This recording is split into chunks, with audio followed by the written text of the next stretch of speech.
कॉपीज जर करपाचे असले ना जाल्यार 5 स्टार हॉटेलान वचून व्हिडिओ बीन करतले असले दुसरे हांगसर येवन म्हाज्या चॅनलाचेर येवन बेश्टे बसले बसले कमेंट करूनाका प्लीज। आणि हो व्हिडिओ न्हय म्हाजो लास्ट व्हिडिओ आसतलो करता जाल्यार कोणाक कॉपी करता एक्चुअल हांव तेजे म्हाका तूं कमेंटान नांव सांग, हेजे तेका तेजे हेका, हितून म्हाका इंट्रस्ट ना। आणि फेक आयडी वरसून सुद्धा असो कमेंट येयल्लो आसा की म्हाका कॉपी करता म्हणून तूं कमेंट केल्या तो कमेंट त्या मनशान डिलीट सुद्धा केलो। तुवें जर अशें कमेंट केलो जाल्यार तुवें तो डिलीट कित्याक केलो? कोणाचे डायरेक्टली विश्वास करप ना, कोणाक direct I found you copying other bloggers. तुमकां जर कोणी अशें म्हटलें की तूं दुसऱ्याक कॉपी करता जाल्यार तुमकां कशें दिसतलें सांग। So hey guys welcome back to my new blog. कशी आसा सगळी तुमी? आय होप सो तुमी सगळी बरी आसतली आनी सगळी बरी आसपाक जाय। आमी बी बरी आसा। आणि हो व्हिडिओ न्हय म्हाजो लास्ट व्हिडिओ आसतलो, म्हटल्यार लास्ट ब्लॉग आसतलो, तोय बीन 2024तलो, कारण आयज 31 आसा आणि 2024 म्हणटा तशें आयज काबार जातलें, केन्नाच गेलें नाय, कळोकूच ना 2024 केन्ना म्हणटा तशें काबार जायत येयलें। आणि आयज लास्ट डे आसा, सो फाल्यांच्यान एक नवीन सुरवात जातली आणि 1 तारीख आसा फाल्यां। सो आयज आसा 31, सो प्लॅनिंग तर आमचो सेलिब्रेशनाचो असो कांय ना आणि आयज मंगळार सुद्धा येयला। सो तेच बरोबर म्हणटात तशें आयचो ब्लॉग जो आसा न्हय तो आयजूच शूट करता हांव आणि आयजूच पोस्ट बी करतलें, कारण म्हाका थोडेशें डिस्कस सुद्धा करपाचें आसलें। आणि 2025 स्टार्ट जाल्या उपरांत म्हाका म्हणटा तशें नेगेटीव जे थॉट्स आसता, नेगेटीव कमेंट आसता तेका म्हणटा तशें इम्पॉर्टन्स दिवपाचो ना।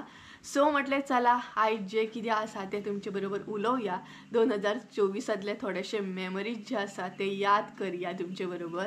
आणि तेच बरोबर थोडेशे नेगेटीव आसात ते सुद्धा आयज म्हटलें क्लियर करया, कारण आयच्या आयजूच म्हाका सगळें म्हणटा तशें क्लियर करूंक जाय, कारण म्हाज्या हांवेनूच प्रॉमिस घेतल्या 2025 फाल्यां स्टार्ट जातलें आणि फाल्यांच्यान हांव म्हणटा तशें एक नवीन सुरवात करतलें। कोणीय बीन कसलोय नेगेटीव कमेंट केलो सुद्धा जाल्यार हांव तेका इम्पॉर्टन्स दिवचें ना, हांव म्हाज्या कामार फोकस करतलें, 100% हांव म्हणटा तशें फोकस करतलें, म्हाज्या कडसून 100% दितलें आणि हांव खूब असो हार्डवर्क करतलें अशें हांवें डिसायड केल्लें आसा। तेका लागूनच म्हटलें चला आयज लास्ट डे आसा, सो 2024तलो, तेका लागून म्हटलें आयज हे सगळें जे आसा ते तुमचे बरोबर उलोवया, क्लियर करया, कारण क्लियर करप सुद्धा तितलेंच गरजेचें आसा। जर आमी ओगी बसत न्हय, आमी आसू आसू करून बसत न्हय जाल्यार थोडी मनशां जी आसा न्हय ती म्हणटा तशी आपली लिमीट सुद्धा क्रॉस करता। आणि तेच बरोबर तुमकां सुद्धा खबर आसा हांव कितलो हार्डवर्क करता। एक व्हिडिओ करप सुद्धा म्हटल्यार न्हय तितलो इजी ना। तुमी नॉर्मली एक व्हिडिओ करून पळया, तेन्ना तुमकां कळटलें की कितली मेहनत आसता व्हिडिओच्या फाटल्यान सुद्धा। कारण अशें आसता की एक जर व्हिडिओ शूट करूंक जाय जाल्यार आतां जो हांव ब्लॉग शूट करता जाणा तेन्ना घरान कोण ना, कारण आवाज येवपाक जायना। व्हिडिओ जेन्ना आमी करता न्हय तेन्ना आवाज कोताना, आमकां सरावंडींग कसलोच आवाज कोताना, शांतता जाय, लायट जाय, खुबश्यो गोश्टी आसता, कॅमेरा सारको आसूंक जाय, कॅमेराचो एंगल सारको आसपाक जाय, आणि आमी हेतून हार्डवर्क करता। बट तुमकां जर कोणी अशें म्हटलें की तूं दुसऱ्याक कॉपी करता जाल्यार तुमकां कशें दिसतलें सांगात पळोवया। हेज्या पयलीं सुद्धा म्हाका असो कमेंट येयल्लो आसा, तो कमेंट हांवें तेन्ना इग्नोर केल्लो, कारण म्हाका खबर आसली की हांव व्हिडिओ करपाक, हांव यूट्यूबर म्हटल्यार यूट्यूबर जावपाक आणि यूट्यूबाचेर ब्लॉग करपाक कितली म्हाजी मेहनत आसता, कितले 100% हांव दिता हें म्हाका खबर आसा। तेका लागून हांवें तेन्ना तो कमेंट इग्नोर केल्लो। बट काल जेन्ना हो कमेंट येयलो म्हाका तेन्ना म्हटलें चल, इवन घरान सुद्धा हांवें डिस्कस केलें, सगळ्यांनी म्हाका हेंच सांगलें की तूं ह्या कमेंटाचेर डिस्कस कर, तुज्या ऑडियन्सांक विचार म्हणून। सो तुमकांय बीन हांव विचारतलें, तर सगळ्यान पयलीं तो कमेंट जो आसा तो हांगसर स्क्रिनीचेर लायतलें हांव, कारण हांवें पयलींच सांगलां म्हाका ह्यान फुडें नेगेटीव कमेंट सुद्धा नाका आणि नेगेटिविटी सुद्धा म्हाज्या लायफान म्हाका नाका, ती कट आवट करपाची आसा।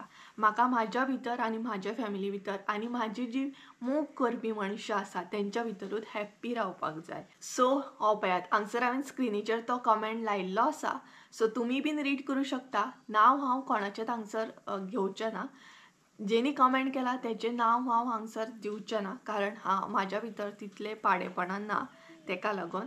दुसरो म्हणटा तशें आपलें वायट चिंतता, दुसरो आपल्या बद्दल वायट उलयता म्हणून आपुणूय तशेंच करप हें चुकीची गजाल आसा, ही संवय म्हाका ना.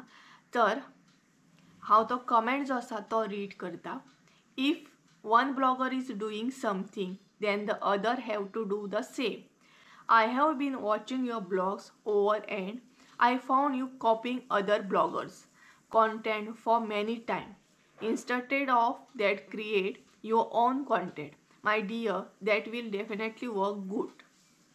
So, ज्या मनशान म्हाका कमेंट केला तेजें म्हणणें अशें आसा, एक जर म्हणटा तशें एक जर मनीस जर कितें करता जाल्यार दुसरी मनशां तेच करता, म्हटल्यार ब्लॉगर जी आसा ती. एकल्यान जर एक कितें स्टार्ट केलें जाल्यार दुसरी जी आसा ते बीन तेच स्टार्ट करता. तेजें म्हणणें अशें आसा की हांव दुसऱ्यांक कॉपी करता खंय, दुसऱ्यांचें कॉन्टेंट कॉपी करता खंय.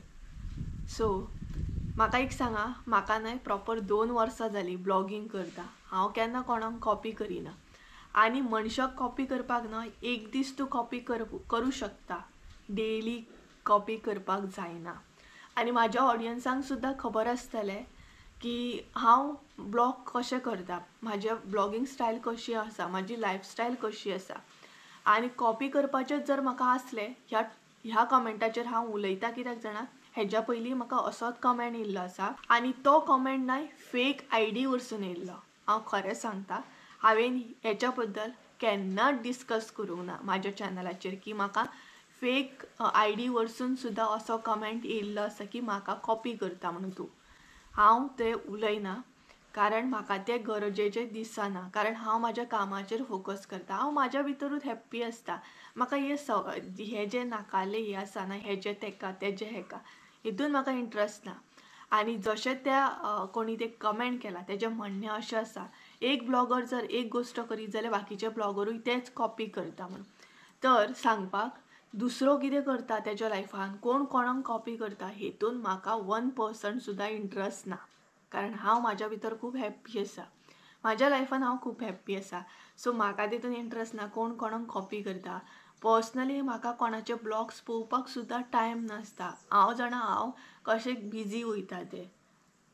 ब्लॉगिंगूच हें नासता, ब्लॉगिंगूच ऑल द टायम आमी ब्लॉगिंगूच करिना, तेज्या भायर सुद्दां बॅक कॅमेरा सुद्दां आमची एक लायफ आसा. आमच्या लायफान सुद्दां खुबश्यो गोश्टी आमकां डील करच्यो पडटा. ब्लॉगिंगूच एक अशें ना की 24 तास आमी ब्लॉगिंगूच करता. आनी कॉपी करपाचो प्रश्न येयलो जाल्यार म्हाज्या सगळ्या ऑडियन्सांक खबर आसतलें, म्हाज्या सबस्क्रायबरांक खबर आसतलें की हांव कशें आसा, हांव कोणाक कॉपी करता. आनी तुजें जर म्हणणें अशें आसा की हांव दुसऱ्यांक कॉपी करता जाल्यार कोणाक कॉपी करता एक्चुअल हांव तेजें म्हाका तूं कमेंटान नांव सांग, जाल्यार हांव मानता. बेश्टे हांगसर येवन म्हाज्या चॅनलाचेर येवन बेश्टे बसले कमेंट करूनाका प्लीज की हांव कोणाक कॉपी करता म्हणून. म्हाका हितून वायट दिसना की तुवें अशें म्हटलें की हांव कॉपी करता म्हणून. म्हाका अशें दिसता की हांव हार्डवर्क करता आनी सगळ्यांक खबर आसतलें जेन्ना आपूण हार्डवर्क केल्या उपरांत दुसरो जर अशें येवन तुमकां म्हणटा की तूं तेजें कॉन्टेंट कॉपी करता तेन्ना कितलें हें जाता ना. कारण म्हाका खबर आहा हांव कितलें म्हाजो हार्डवर्क आसतना एक व्हिडियो करपाक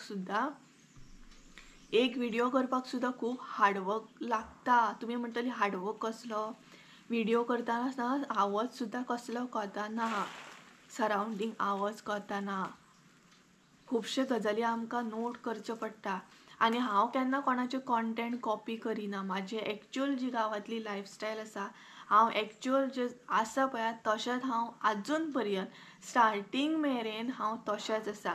इवन म्हाजे सबस्क्रायबर्स सुद्दां म्हाका मेळटात पळय तेन्ना सुद्दां तांकां खबर आसा हांव कॅमेराचेर जशें आसा पळय तशेंच हांव बॅक कॅमेरा सुद्दां आसा, तशेंच आसा हांव.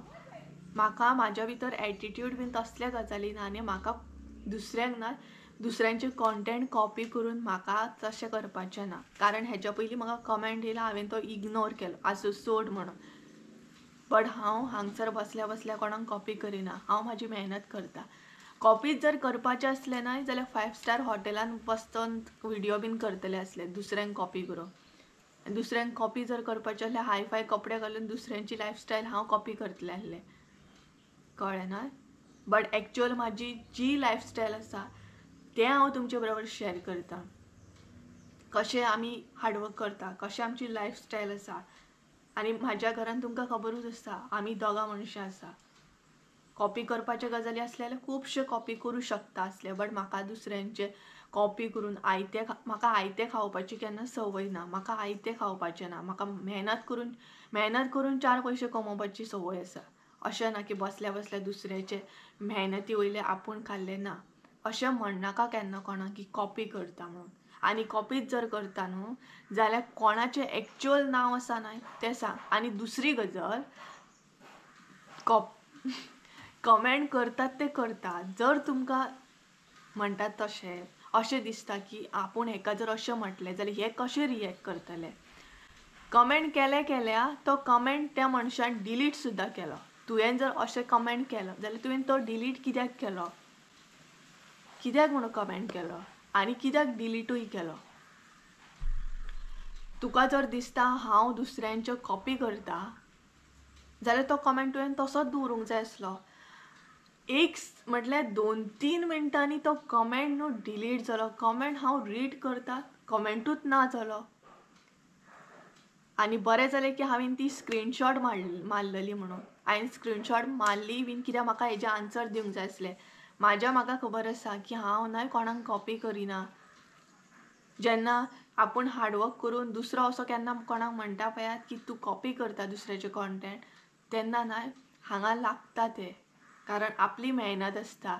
2 वर्सां हांवें चॅनलाचेर म्हाज्या मेहनत केल्या.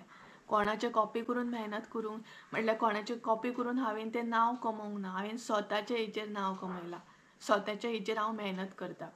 आतां बिजनसाचें सांगपाक गेल्यार न्हय, तूं जर अशें म्हणटा आसत की बिजनस रिलेटेड जर तूं म्हणटा आसत की हांव कोणाक कॉपी बीन करता जाल्यार तेंय सांगता.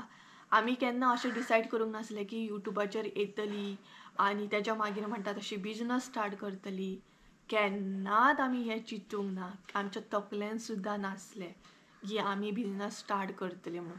बिजनस हो आमच्या हितून केन्ना नासलोच. आमी केन्नाच चिंतूंक ना की आमी अशें कितें स्टार्ट करतली म्हणून.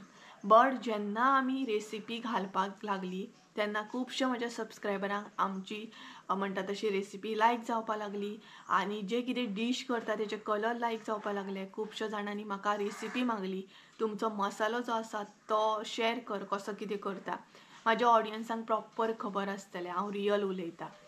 खुबश्या जाणांनी मागीर म्हाका म्हणटा तशी रिक्वेस्ट केली की तुमचो मसालो आसा तेजी रेसिपी शेअर कर. मसाल्याची रेसिपी सुद्दां हांवें शेअर केल्ली आसा. तेन्ना म्हाजे ऑर्डरी स्टार्ट जाले की सुप्रिया आपल्याक मसालो जाय, तूं दिवं शकता काय म्हणून. आनी फर्स्ट जी ऑर्डर आसली न्हय ती हांवें अशीच दिल्ली. म्हटल्यार हांवें चिंतूंक नासलें की ऑर्डर दिल्या उपरांत ऑर्डरी स्टार्ट जातले, आमचो बिजनस स्टार्ट जातलो हें हांवें चिंतूंक नासलें. फर्स्ट ऑर्डर दिल्ली न्हय तेन्ना हांवें अशी दिल्ली की हां तेका आमचो मसालो लायक जालो म्हणून तिणें ऑर्डर केलो. तेज्या मागीर म्हणटा तसो आपोआप तो बिजनस स्टार्ट जालो आनी आमकां कळोकूच ना. सो हांव खंयच्याच बाबतींत न्हय कोणाक कॉपी करिना. सो कॉपी तर म्हणनाका. आनी गायज तुमी सुद्दां सांगात तुमकां अशें दिसता की हांव दुसऱ्याचे कोणाचे कॉन्टेंट कॉपी करता म्हणून जाल्यार म्हाका खरेंच कमेंट करून सांगा. आनी दिसता न्हय तुमकां अशें जाल्यार तेजें नांव सुद्दां सांगा की हांव कोणाक कॉपी करता तें. बट हेजे तेका तेजे हेका हो ब्लॉगर आसा तो ब्लॉगर तसा तशें करूं नाकात. कारण प्रत्येकाची लायफ सेम नासता. प्रत्येकाची लायफ इजी नासता. सगळीं जाणां आपापल्या लायफान वेगवेगळ्या तरेन डील करता आसतली, वेगवेगळ्या तरेन म्हणटा तशी हँडल करता आसतली. आनी मेन म्हटल्यार प्रत्येक मनशाचे, प्रत्येक ब्लॉगराचे लायफस्टायल जी आसा ती डिफरंट आहा. म्हटल्यार कोणूय जावं कॉपी करून करून एक दीस कोणाकूय कॉपी करूं शकता, डेली करूं शकना. हें तुमकांय खबर आसतलें. 2 वर्सां भितर म्हाजी लायफस्टायल कशी आहा, सुप्रिया कशें आहा तें गरजेचें दिसलें. कारण असले कमेंट जे आसा न्हय ते म्हाका आयच्या आयजूच क्लियर करूंक जाय. म्हाका म्हाज्या म्हणटा तशी फाल्यां न्यू एक जर्नी म्हाजी स्टार्ट जातली. 2025 स्टार्ट जातलें आनी फाल्यांच्यान हांव खंयचेच नॅगेटीव कमेंटाक इम्पॉर्टन्स दिवचें ना. म्हाज्या लायफान म्हाका खूश रावंक जाय. म्हाका म्हाजी मेहनत करूंक जाय. म्हाका म्हाज्या लायफान कितें तरी करून दाखोवपाक जाय.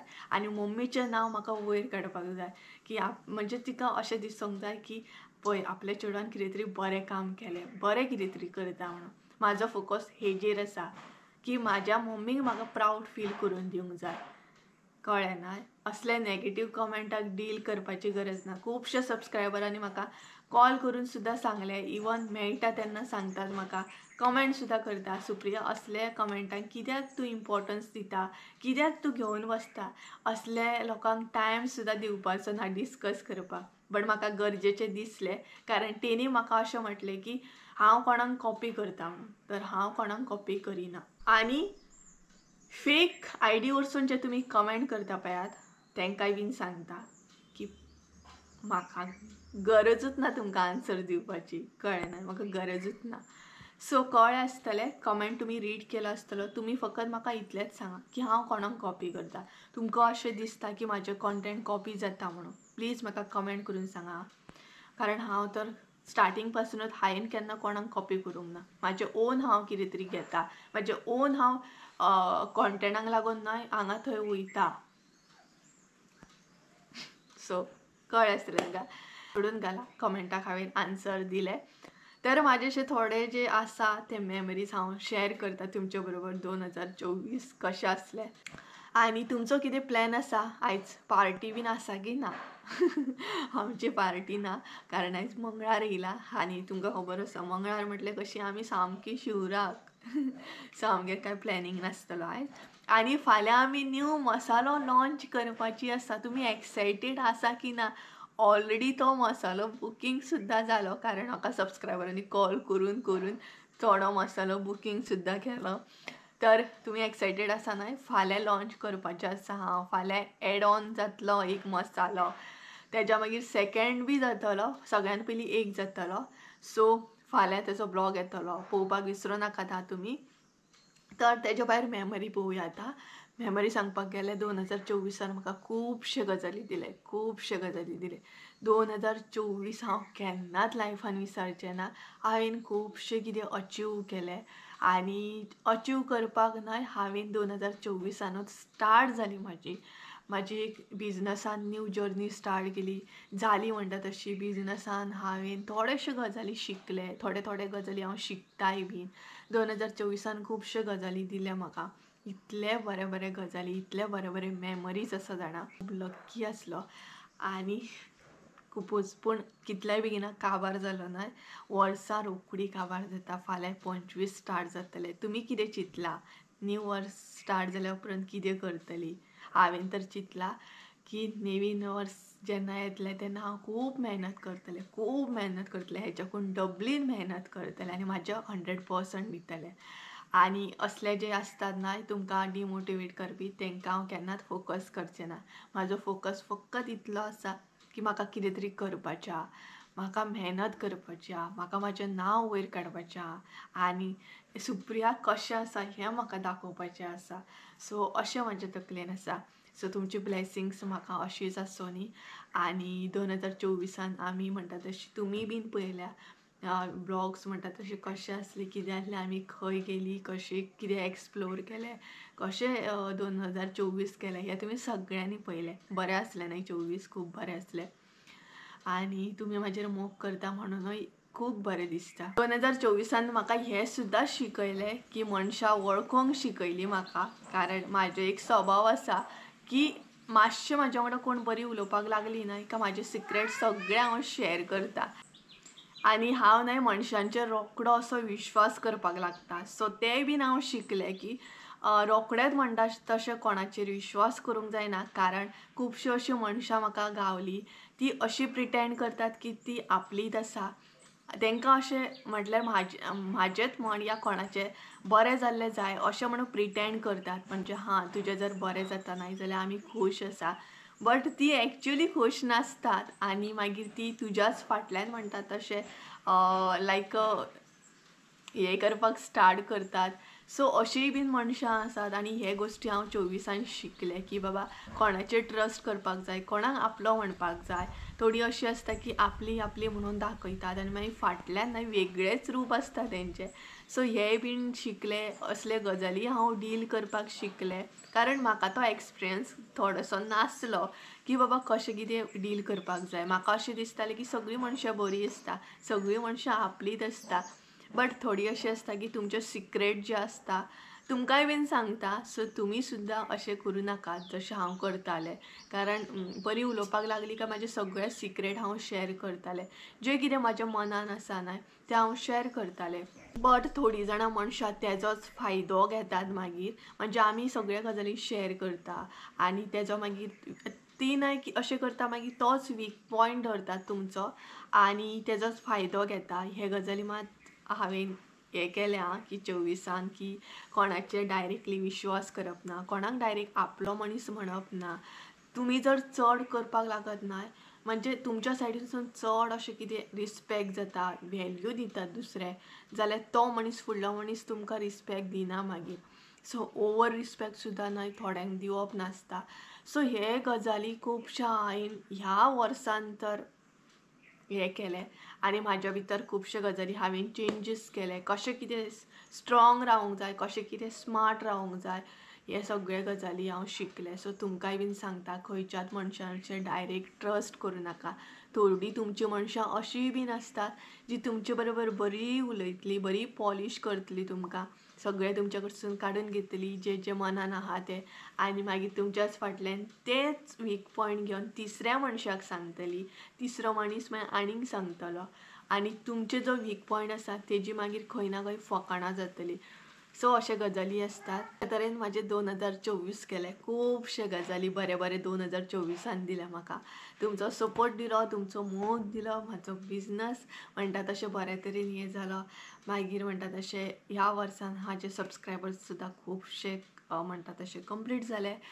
सो भरपूर बरो आसलो 2024 आनी 2025 सुद्दां बरो तसो वचो म्हणटा हांव तुमच्या ब्लेसिंगेन, तुमच्या सपोर्टान आनी देवाच्या आशिर्वादान म्हणटा तशें. सो गायज असो आसला आयचो ब्लॉग म्हणटा तसो, आनी कसो आसलो आयचो ब्लॉग हे म्हाका कमेंट करून सांगा. इवन म्हणटा तशें म्हाज्याच बरोबर तुमी बीन अशी एक प्रॉमीस घेया की कोण कितलेंय कितें म्हणो तेंचेर आमी फोकस करची ना. आमी फोकस आमच्या फकत म्हणटा तशी लायफाचेर करतली, आमकां कितें करूंक जाय तें. कारण आमकां ती मेहनत घेवन आमकां कितें तरी कमोवन दाखोवंक जाय, आमकां कितें तरी करून दाखोवंक जाय. लोकांचे जर घेवन बसत न्हय जाल्यार आमी कांयच करूंक पावची ना.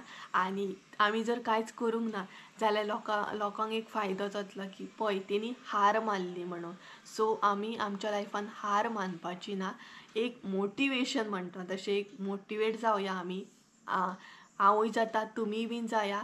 एक मोटिवेशन, एक मोटिवेट जावया आमी सगळीं वांगडाच आनी अशें एक घेवया एक प्रॉमीस की कोणी कितलें म्हणो, कितेंय म्हणो तें मनाक लावन घेवपाचें ना.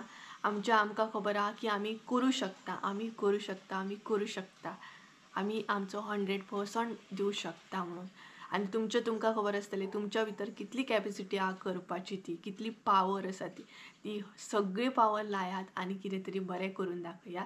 फाल्यांच्यान एक नवीन सुरवात करया आनी बरें कितें तरी करया. सो अशे जे लोक आसा ते फकत तुमी केन्ना हार मानता काय म्हणून पळयता. तुमी हार मानली म्हटल्यार तांकां बरें जातलें, ती खूश जातली. सो असो आसलो म्हाजो आयचो ब्लॉग. तोय बीन सामको भरलेलो कारण लास्ट ब्लॉग असो हो म्हाजो 2024 तर गायज चला आयचो ब्लॉग हांगसरूच एंड करूया. आय होप सो तुमकां आयचो ब्लॉग आवडलो आसतलो. ब्लॉग आवडलो आसता तर लायक शेअर सबस्क्रायब करूंक विसरूं नाका. परत एकदा मेळया एका नवीन व्हिडिओन. त्या म्हणसर देव बरें करूं. सो बाय. फाल्यां मेळया. थंय बीन मसालो लॉन्च जातलो फाल्यां. विसरूं नाका पळोवपाक सगळीं जाणां ब्लॉग. सो चला बाय.